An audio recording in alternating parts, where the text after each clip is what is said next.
$3,898,000.99.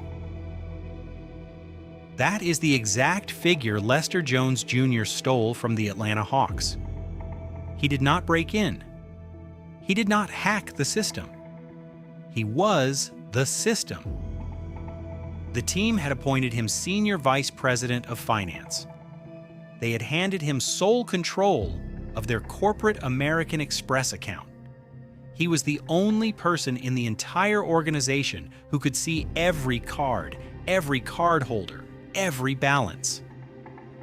What he charged to those cards will tell you something about who he believed he was. How nobody caught him for nearly 4 years will tell you something about what corporate trust actually costs. Nobody checked. For 4 years, nobody checked. Quick thing before we start, comment where you are watching from. These stories deserve a global audience. On the 29th of April, 2026, the United States Attorney for the Northern District of Georgia announced the sentence. What he said about the dream job and the gravy train became the line everyone quoted. But the line nobody quoted is the one that explains how the whole thing happened in the first place. Lester Jones Jr. joined the Atlanta Hawks in March of 2016. He came in through the accounting and finance department, mid-level, trusted, reliable. The kind of professional an NBA franchise needs in the back office while the team itself plays under the lights. He stayed for 9 years. In those years, he worked his way up. He learned the systems. He understood every reimbursement protocol, every approval chain, every accounting code. He earned promotions. He earned the respect of the people who hired him. And in August of 2021, the team promoted him to Senior Vice President of Finance, the second highest financial officer in the entire organization. With that promotion came 3 specific keys. He became the sole administrator of the team's corporate American Express program. He became the sole contact between the Hawks and American Express itself. And he became the supervisor of the employees who processed expense reimbursements, the people whose job it was to flag anything unusual. The team had built a single point of access, one man, one credit card program, one reimbursement system. And the person they trusted with all 3 was the person who had spent 5 years quietly learning exactly how every safeguard worked. Something is wrong with this picture. It will take 3 more years before anyone sees it. The expense reports began arriving in late 2021. They looked normal. A team flight, a client dinner, a consulting fee. The reimbursement platform processed them. Jones approved them. Money moved. There were patterns nobody traced. The same recurring categories. The same approver, Jones himself, since he supervised the entire reimbursement chain. The same dollar amounts in convenient brackets just below the thresholds that might have triggered a second review. Routine entries that were not, on inspection, routine at all. Then the credit card charges began. $80,000 in overseas travel, the Bahamas, Thailand, routed through the corporate American Express account as ordinary business expense. Nearly $100,000 at Saks Fifth Avenue, logged, filed, approved. $21,000 on Omega watches. $160,000 on tickets to concerts and sporting events. The warnings were all there, visible, documented, sitting in the team's own accounting system.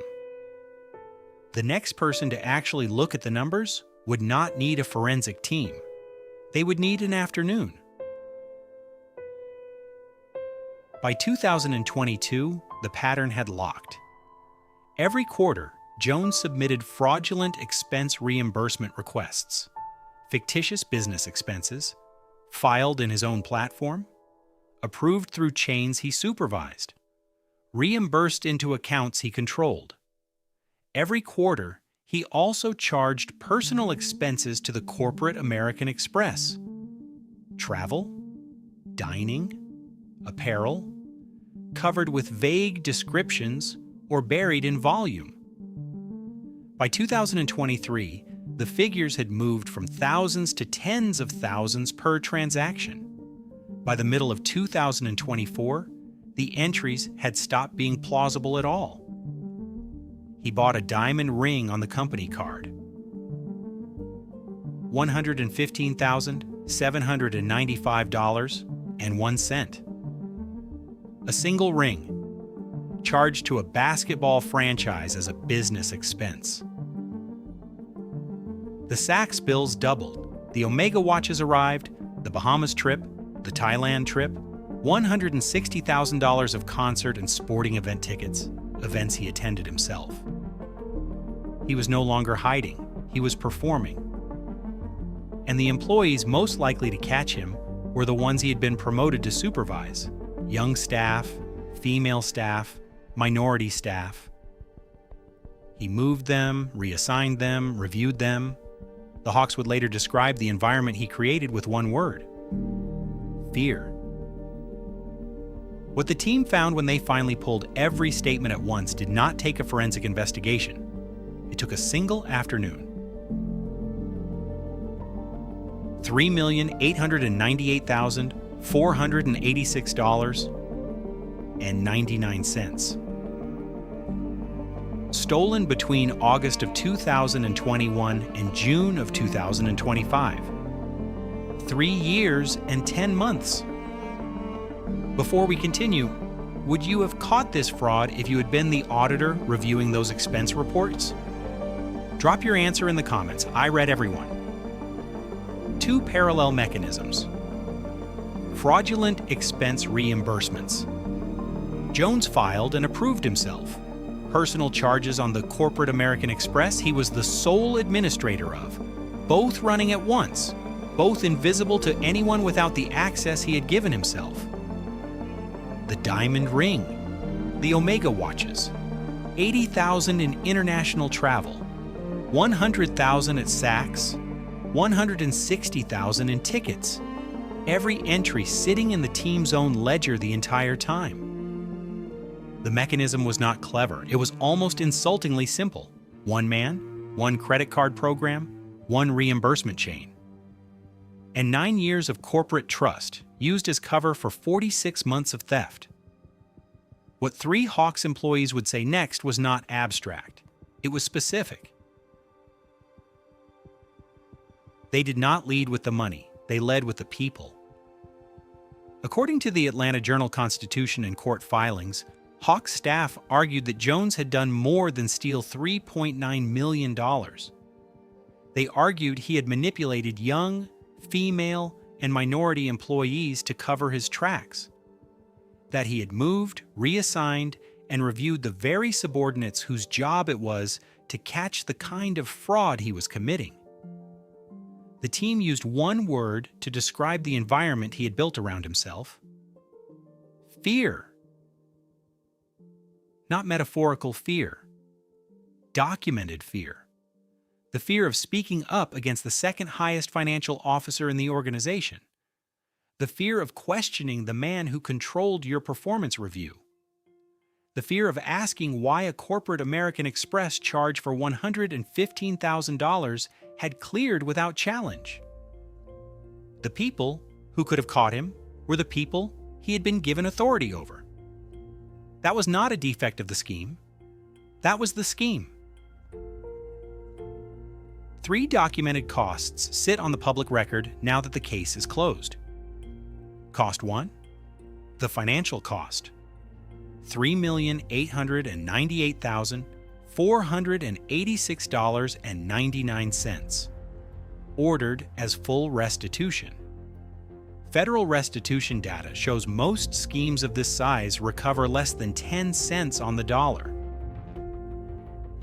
Cost 2, the professional cost. An entire finance department's controls now sit under review. Every employee Jones supervised between August of 2021 and June of 2025 has been asked in some form what they saw and why they did not say anything. The answer in almost every case is the same: fear of the man who controlled their job. Cost 3. The structural cost.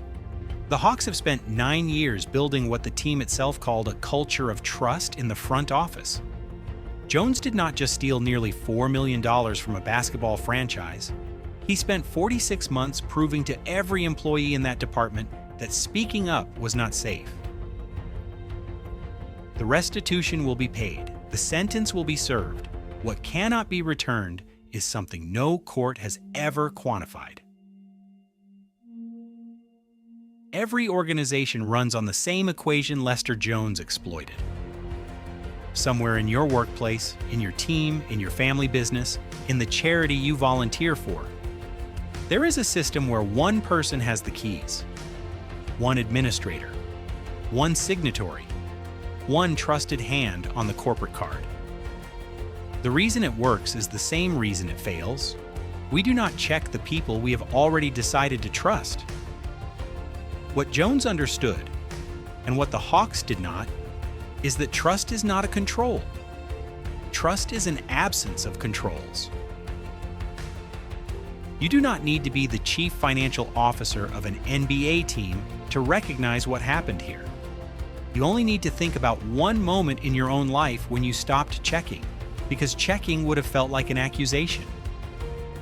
That moment is the gap every financial crime in this category is built on. It is not an exotic mechanism. It is the most ordinary one there is. On the 29th of April, 2026, in federal court in the Northern District of Georgia, Judge Eleanor Ross sentenced Lester T. Jones Jr. to 41 months in federal prison, 3 years and 5 months, followed by 3 years of supervised release. Full restitution ordered for the entire $3,898,486.99. In his statement to the court, Jones wrote, "I deeply regret betraying the trust of those affected, and the pain of the hurt I have caused is something I carry with me daily and will for the rest of my life." The United States Attorney for the Northern District of Georgia, Theodore S. Hertzberg, used a single phrase to summarize the case. The gravy train's final destination, he said, is federal prison. But the deeper truth of this case has nothing to do with the destination. It has to do with the keys, the access, and the trust, and the man who was given all three, and chose to use all three against the people who gave them to him. One question remains. When an organization gives a single executive sole control of the corporate credit card program, sole administration of expense reimbursements, and supervisory authority over the people whose job is to flag fraud, and that executive then steals nearly $4 million for 46 months, who is more responsible? The man who chose to steal, or the institution that designed a system where one person could do it without anyone noticing? There is no right answer. There are only the people who think trust is enough, and the people who have learned it never was. A single corporate American Express card, the mechanism, the motif, the instrument. Comment below. I read every one.